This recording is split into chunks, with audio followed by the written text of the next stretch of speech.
ভারতে নিযুক্ত মার্কিন যুক্তরাষ্ট্রের রাষ্ট্রদূত সার্জিও গরের সাথে আওয়ামী লীগ নেতা সাব্বির হোসেন চৌধুরীর বৈঠক হয়েছে, কিন্তু ইউনূসের কিন্তু কোনো বৈঠক হলো না।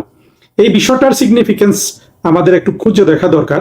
আমাদের চলমান ঘটনা প্রবাহে বিশেষ করে গত 2-3 দিনে সার্জিও গরের ঢাকা সফর নিয়ে অনেক আলোচনা হয়েছে এবং সকল পক্ষ, প্রায় 2-1 জন বাদ দিয়ে সকল পক্ষ বলছিল, বিশেষ করে ছদ্মবেশী ইউনূসের পক্ষগুলো যেগুলো তারেক রহমানের বন্ধু হিসাবে পরিচয় দিয়ে কন্টেন্ট ক্রিয়েট করে, ওরা বলছিল যে সার্জিও গরের বাংলাদেশে আসার একমাত্র কয়েকটা কারণের মধ্যে একটা কারণ ছিল যে ইউনূসকে প্রেসিডেন্ট তৈরি করার জন্য তারেক রহমানের উপর প্রেসার ক্রিয়েট করা।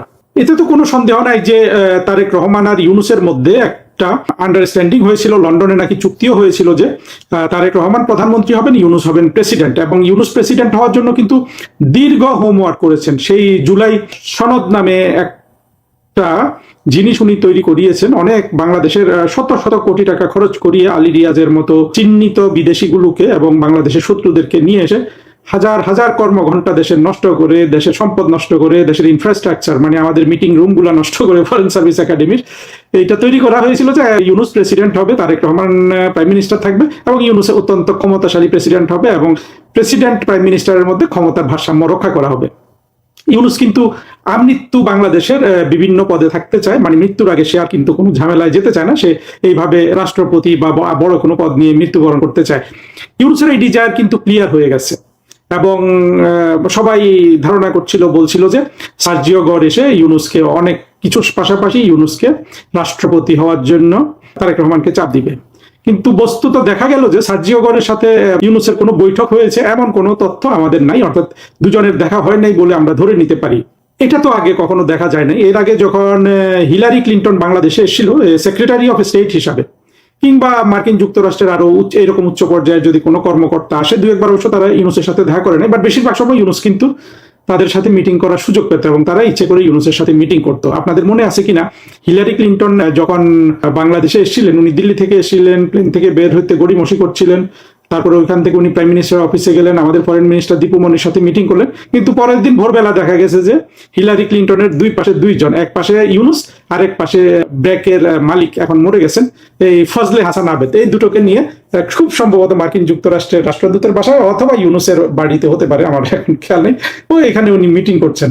তাহলে এখন ইউনূসের সাথে সার্জিও গরের বৈঠক হলো না কেন? সার্জিও গর যদিও আমেরিকার পররাষ্ট্রমন্ত্রী নয়, কিন্তু বর্তমানে তো তিনি প্রেসিডেন্ট ট্রাম্পের ঘনিষ্ঠ এবং তাকে গুরুত্বপূর্ণ দায়িত্ব দিয়ে এই অঞ্চলে পাঠানো হয়েছে। এবং সার্জিও গরকে যখন রাষ্ট্রদূত করা হয় তখন কিন্তু ওনাকে শপথ বাক্য পাঠ করিয়েছিলেন মার্কিন যুক্তরাষ্ট্রের ভাইস প্রেসিডেন্ট, যেখানে বাংলাদেশে নিযুক্ত মার্কিন যুক্তরাষ্ট্রের রাষ্ট্রদূতকে শপথ বাক্য পাঠ করিয়েছেন তাদের স্টেট ডিপার্টমেন্ট বা ফরেন মিনিস্ট্রির একজন কর্মকর্তা, যিনি সেক্রেটারি অফ স্টেট রুবিওর নিচে চাকরি করেন। বুঝতেই পারছেন যে সার্জিও গরকে কত গুরুত্ব দিয়ে থাকেন প্রেসিডেন্ট ট্রাম্প। কিন্তু দেখা গেল যে ইউনূসের সাথে সার্জিও গরের দেখাই হলো না। এখন এটার একটা কারণ হতে পারে যে চালাকি করে হলো না, যে ইউনূসের সাথে যদি সার্জিও গর বৈঠক করে তাহলে যদি সবাই মনে করে যে ইউনূসের হয়ে সার্জিও গর প্রেসার দিতে এসেছেন, এটা হতে পারে না, হতে পারে।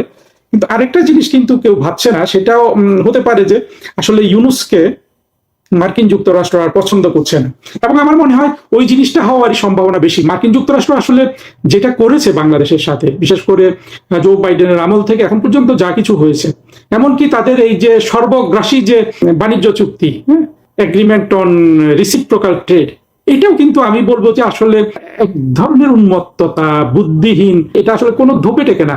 মার্কিন যুক্তরাষ্ট্র বাংলাদেশের মতো এই ধরনের একটা রাষ্ট্রকে, যে সব দিক থেকে মার্কিন যুক্তরাষ্ট্রের চেয়ে ছোট, ইকোনমিতে কত ছোট, এইরকম একটা রাষ্ট্রকে এইরকম এক্সপ্লয়েট করার জন্য একটা চুক্তি করলো। এই চুক্তিটা একদিক থেকে যারা করেছে, অর্থাৎ ইউনূস এবং তারেক রহমান, তাদের দিকে চেহারার দিকে তাকালে যেমন আপনার মনে হবে যে এই লোকগুলা সত্যিকারের ক্ষমতার জন্য কত কি না করতে পারে, রাষ্ট্রটাকে কত ভাবে বিক্রি করে দিতে পারে। আবার যদি আপনি মার্কিন যুক্তরাষ্ট্রের দিকে তাকান, তখন আপনার মনে হবে সত্যি কি পৃথিবীর 1 নম্বর সুপার পাওয়ার একটা দরিদ্র বা উন্নয়নশীল, এখন তো দরিদ্র হয়ে গেছে, শেখ হাসিনার সময়টা উন্নয়নশীল রাষ্ট্র ছিল, একটা উন্নয়নশীল রাষ্ট্রের সাথে এরকম চুক্তি করতে পারে? এত নিষ্ঠুরতা কি সম্ভব? আপনি দেখবেন সিনেমাতে নায়ক ভিলেন তো প্রায় সমান সমান মারপিট করতে পারে, নায়ক যদিও এক সময় জিতে, কিন্তু আপনি যদি নায়ককে বানালেন একটা তেলাপোকা আর ভিলেনকে বানালেন একটা সাপ, সাপ এক চোবলে এক ইয়েতে খেয়ে ফেললো তেলাপোকাটাকে, তাহলে 3 ঘন্টা সিনেমাটা হবে কি দিয়ে? তাই না? 2-2.5 ঘন্টার একটা সিনেমা হতে হলে তো এমন হয় যে সাপের সাথে তেলা পোকাটা পাচ্ছে, যুদ্ধ করছে, উঠছে, কানে নাকে বসছে। সেরকম হলেও কিন্তু আপনি মুভিটা চালিয়ে নিতে পারবেন। অর্থাৎ দুটো ভিলেন এবং নায়কের ক্ষমতার কিন্তু একটা ভারসাম্য থাকতে হয়। কিন্তু এই যে একটা সর্বগ্রাসী বাণিজ্য চুক্তি হলো, এখানে কিন্তু কোনো ভারসাম্যই রাখা হয় নাই। সব বাংলাদেশকে করতে হবে। মার্কিন যুক্তরাষ্ট্র যে এখন ক্রমে চীনে থেকে নেমে যাচ্ছে, তাদের যে মহাপরাক্রমশালী ভূমিকা পৃথিবীতে আর থাকছে না, তারা যে এক নাম্বার সুপার পাওয়ার থাকতে পারছেন না, এইসব বুঝি ওইখানে উঠিয়ে দেওয়া বুঝি বাংলাদেশের দায়িত্ব। অর্থাৎ বাংলাদেশ ওখান থেকে দ্রব্য কিনবে আর মার্কিন যুক্তরাষ্ট্রকে সাপ্লাই করবে, যেটা দিয়ে মার্কিন যুক্তরাষ্ট্র তার এক নাম্বার স্থান ধরে রাখতে পারেন। বিষয়টা অনেকটা এইরকম হয়ে গেছে। এটা একটা অবাস্তব কল্পনা না? গভীরভাবে ভাববেন। আসলে মার্কিন যুক্তরাষ্ট্র যা কিছু করেছে এখন পর্যন্ত সবকিছু কিন্তু অবাস্তব, অকল্পনীয়। একইভাবে আমাদের দিকে যেগুলো ছিল, এগুলো যে কি পরিমাণ নিষ্ঠুর এবং দেশপ্রেমহীন এই চুক্তি করার ক্ষেত্রে, এটা কিন্তু সুস্পষ্ট। কিন্তু এগুলো কি মার্কিন যুক্তরাষ্ট্র ধীরে ধীরে ভাবছে না? নিশ্চিতভাবে ভাবছে। আর এগুলো যদি ভাবে, তাহলে আপনি বুঝতে পারেন যে ইউনুসকে তারা আসলে আর গুরুত্ব দিবে না। অর্থাৎ আরেকটা কারণ হলো ইউনুসকে গুরুত্ব না দেওয়ার। তারা কিন্তু দেখেছে যে তারা পৃথিবীতে যত জায়গায় যত ধরনের নিজস্ব লোকজন তৈরি করেছে নোবেল প্রাইজ বা ইত্যাদি দিয়ে, প্রত্যেকেরই নিজ দেশের জন্য কিছু করার, হ্যাঁ তারা মার্কিন যুক্তরাষ্ট্রের স্বার্থ রক্ষা করবে, কিন্তু নিজের দেশের কিছু করার জন্য তাদের এক ধরনের উদ্বেগ উৎকণ্ঠা থাকে। যেমন আমরা দেখেছি যে অং সান সুচিকে মিয়ানমারের দেশের জন্য কি কত ভাবে না সে খেটেছে, এখনো জেল খাটছে, তাই না? সে কিন্তু এই রোহিঙ্গাদের বিপক্ষে কথা বলার জন্য ইয়েতে চলে গেছিল, সামরিক যে যানটা তাকে ছেলে আটকে রেখেছে এখন, দি হেগে চলে গিয়েছিল। মনে আছে আপনাদের এগুলা? ইউনুসের এই ধরনের কোনো গুণই নাই। অর্থাৎ ভিলেনেরও যে কোনো না কোনো জায়গায় একটা গুণ থাকতে হয়, সেই গুণটাও ইউনুসের নাই। এটা তারা স্টাডি করছে না। দেখছে যে ইউনুস ঢুকেই রাষ্ট্রটাকে গ্র্যাব করার জন্য, টাকা করি মানে হস্তগত করার জন্য জঙ্গিরা মিলে, আপনারা যারা আলী বাবা মুভি দেখেছেন, আলী বাবা 40 চোর দেখেন নাই, আমাদের বিখ্যাত অভিনেতা এটিএম শামসুজ্জামান ডাকাতদের ওই সিসিম ফাঁক বলে ডাকাতদের সেই গুহাতে ঢুকে সোনা জহরত হীরার বিভিন্ন স্তূপের উপর কিভাবে লাফ দিয়ে পড়ে, একবার সোনার স্তূপে লাফ দেয়, একবার হীরার স্তূপে লাফ দেয়, একবার অন্যান্য মণি মানিকের স্তূপে লাফ দেয়। ইউনুস কিন্তু রাষ্ট্রের মধ্যে ঢুকে রাষ্ট্র ক্ষমতাটা দখল করে কিন্তু এইভাবে কোন দিক খাবে আর কোন দিক খাবে না, এইরকম কিন্তু সে লাফালাফি করে কিন্তু খেয়েছে। মানে সব দিক থেকে আমরা এগুলা জানি। এবং কোনো কোনো হিসাবে দেওয়া হয়েছে ইউনুস প্রায় 40 থেকে 50 হাজার কোটি টাকার লাভ তুলে নিয়েছে 2 বছরের কম সময় বাংলাদেশের রাষ্ট্র ক্ষমতায় থেকে। আর জঙ্গিরা তো একটা আঙ্গুল ফুলে কলা গাছ হয়ে গেছে। এটা কিন্তু মার্কিন যুক্তরাষ্ট্র লক্ষ্য করেছে। ফলে মার্কিন যুক্তরাষ্ট্রের যদি ওদের তো এমনিতে আর কোনো আসলে জ্ঞান যুক্তি ওদের মধ্যে কাজ করে না, কিন্তু যতটুকুনো কাজ করে সেটার মধ্যেও কিন্তু ইউনুসকে আর আসলে ইউনুস দিয়ে যে তাদের কোনো উদ্দেশ্য পূরণ হবে, এইটা আসলে ভাবার কোনো কারণ নাই। সুতরাং ওইখান থেকে বোঝা যায় যে আসলে যে হাইপটা তোলা হয়েছিল যে ইউনুসকে রাষ্ট্রপতি করার জন্য এরা আসতেও পারে, কিন্তু আবার ইউনুসকে বাদ দেওয়ার সম্ভাবনাই বেশি। কারণ আপনি যদি একটা ঠান্ডা মাথায় যে কোনো সুপার পাওয়ার আছে, মার্কিন যুক্তরাষ্ট্র হোক, চীন হোক, রাশিয়া হোক, ভারত হোক, এরাই তো এখন বর্তমান বিশ্বের 4টা সুপার পাওয়ার। তারপরে হয়তো আসবে Japan, Germany, France, UK, Brazil, এই দেশগুলো আসবে। প্রথম 4টা সুপার পাওয়ার তো এখন কে কত নাম্বার সেটা বলা যায়, কিন্তু এই 4টা মার্কিন যুক্তরাষ্ট্র, চীন, রাশিয়া, ভারত, এইভাবে আপনি ধরতে পারেন। যাদের মাথায় একটুখানিও বুদ্ধি আছে তারা কিন্তু বুঝবে যে দীর্ঘমেয়াদে ইউনুসকে দিয়ে কোনো কাজ আদায় করা সম্ভব না, স্বল্প মেয়াদে সম্ভব। কারণ এত নিষ্ঠুর, ইউনুসের মতো নিষ্ঠুর দানব আকৃতির, মানে মননে দানব, মগজে দানব, লোভে দানব, এইরকম দানবকে দিয়ে মানে শুধু দানব তো শুধু নিজেরটাই দেখে, ফলে ইউনুসকে দিয়ে আসলে দীর্ঘমেয়াদে কোনো কাজ হবে না। তারা যদি ভাবে আমার আপনার মতো ঠান্ডা মাথায়, তাহলে দেখবে যে বাংলাদেশে আওয়ামী লীগই একমাত্র সবার স্বার্থ দীর্ঘমেয়াদে রক্ষা করতে পারে। অর্থাৎ ভারতের, চীনের, মার্কিন যুক্তরাষ্ট্রের, রাশিয়া সবারই দীর্ঘমেয়াদে একমাত্র আওয়ামী লীগ তাদের স্বার্থ রক্ষা করতে পারে। হ্যাঁ, এখন মার্কিন যুক্তরাষ্ট্রের মতো অবুঝ, শিশুর মতো অবুঝ হয়ে কেউ যদি ঢোকে যে এরা সব স্বার্থ আমারই রক্ষা করবে, সেটা তো আসলে হবে না। মার্কিন যুক্তরাষ্ট্রকে সেটা বুঝতে হবে যে তাদের সেই দিন আর নাই। তারা চীনকে ঠেকিয়ে রাখতে পারে না, ভারতকে ঠেকিয়ে রাখতে পারে না। তারা চেয়েছিল রাশিয়াকে ধ্বংস করে দিবে ইউক্রেনের মাধ্যমে, সেটাও তারা করতে পারেনি। ইরানে দেখেন, ইরানে কিভাবে নাস্তানাবুদ হচ্ছে, যদিও ইরানও ধ্বংস হয়ে যাচ্ছে, কিন্তু মার্কিন যুক্তরাষ্ট্র তো বিজয় লাভ করছে না সহজে। এই জিনিসগুলো যদি তারাও বিবেচনা করে মার্কিন যুক্তরাষ্ট্র, তারা কিন্তু বুঝবে যে আওয়ামী লীগ ছাড়া উপায় নেই। এই দিক থেকেই আসলে সাবের হোসেন চৌধুরীর সাথে সার্জিও গরের বৈঠকটাকে দেখতে হবে। আর মাশাআল্লাহ আমাদের সুখের কথা হলো যে সাবের হোসেন চৌধুরী তো আওয়ামী লীগ নেতা হিসেবে এবং কূটনীতি বলুন, আন্তর্জাতিক অঙ্গনে চলাফেরা, বিশ্ব নেতাদের সাথে মেলামেশা, এগুলোর দিক দিয়ে সাবের হোসেন চৌধুরী একেবারে একটা অনবদ্য পজিশনে আছেন। বাংলাদেশে এখন যত মানুষ অবস্থান করছে তাদের মধ্যে আসলে রাজনীতিবিদদের মধ্যে সাবের হোসেন চৌধুরীর চেয়ে ম্যাচিওর, অন্তত আন্তর্জাতিক অঙ্গনে যে আমরা যে অশোভন বাংলায় বলি যে খেলার জন্য, তো সাবের হোসেন চৌধুরীর মতো এরকম তুখোড় রাজনীতিবিদ কম আছেন। মানে উনি আসলে খেলোয়াড় না, উনি হলেন প্রজ্ঞার সাথে এগুলোকে হ্যান্ডেল করার মতো, এগুলোকে ঠিকভাবে ম্যানেজ করার মতো এইরকম একজন নেতার সাথে সার্জিও গোরের বৈঠক।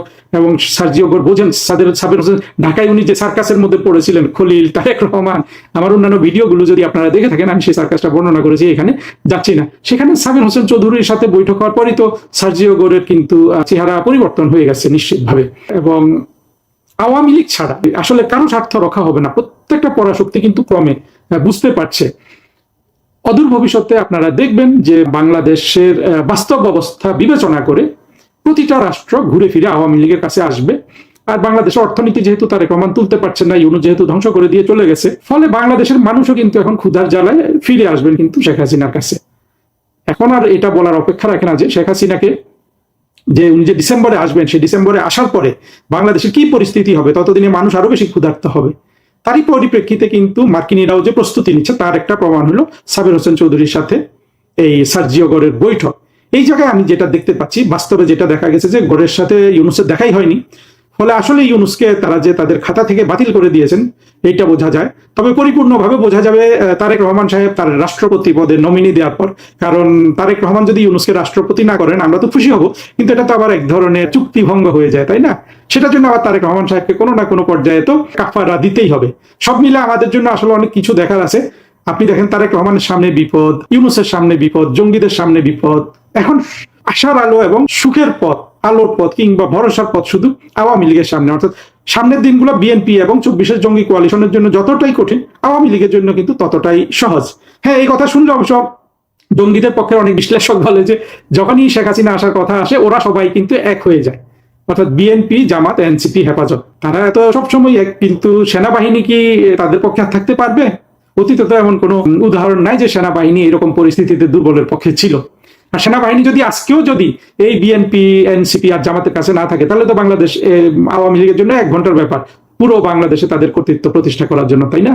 এই দিকটা বিএনপি যদি এখন ভাবে ভালো করে, তারা হয়তো আগে ভাগে আওয়ামী লীগের সাথে সন্ধি করবে। নতুবা আসলে বাংলাদেশ যে শেখ হাসিনার হাতে আওয়ামী লীগের হাতে চলে যাচ্ছে, এইটা যেমন একদিকে ফরগন কনক্লুশন অর্থাৎ হবে, আরেকদিকে এটা কিন্তু এমনকি বিএনপির জন্য একটা এক্সিস্টেন্সিয়াল থ্রেট হবে, বিপদ হবে। আশা করি প্রধানমন্ত্রী তারেক রহমান আপনি এই জিনিসটা একটু ভেবে দেখবেন, ভেবে দেখে আপনার নিজের ভবিষ্যৎ এবং আপনার দলের ভবিষ্যতের জন্য যেটা ভালো হয়